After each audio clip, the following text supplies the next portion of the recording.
Late at night, when your video starts buffering for no clear reason, you start wondering if your internet provider is really doing its job. That is exactly where T-Mobile steps in, claiming its 5G home internet can change the way people connect at home. But does it actually live up to that promise, or is it just another marketing pitch? At its core, T-Mobile 5G home internet is a fixed wireless service. Instead of relying on underground cables or fiber lines, it pulls data directly from nearby T-Mobile cell towers.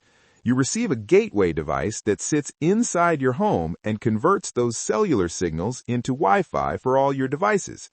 This approach immediately removes the need for drilling, technician visits, or long installation windows, which already sets it apart from traditional internet options. Setup is one of the biggest highlights. You simply plug in the gateway, download the T-Mobile Internet app, and follow a few on-screen steps. In most cases, you're online in about 15 minutes. There's no scheduling, no waiting, and no complex configuration, which makes the experience very beginner-friendly. T-Mobile currently offers 3 plans. The Rely plan starts at $50 per month or drops to $35 when bundled with a T-Mobile phone line. It includes unlimited data and a standard gateway that delivers solid everyday performance.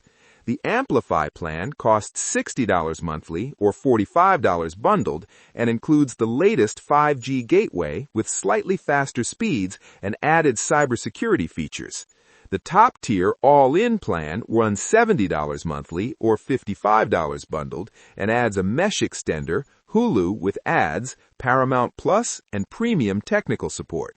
Pricing is another strong point, since all plans include unlimited data, no contracts, and free equipment, aside from a one-time activation fee. However, there are real downsides. Speed consistency depends heavily on location and network congestion. During peak evening hours, some users experience sharp drops, sometimes down to 10 or 20 megabits per second. Since the service uses deprioritized data, home internet traffic takes a back seat when towers are busy. Certain live TV streaming services may also face compatibility issues. In the end, T-Mobile 5G home internet works best for people with strong local coverage who want an affordable alternative to cable. It's ideal for renters, rural users without fiber access, or anyone trying to escape long-term ISP contracts. If you need guaranteed speeds and ultra-low latency, fiber is still the better option. But if cable or DSL is your only choice, this service could be the upgrade you've been waiting for.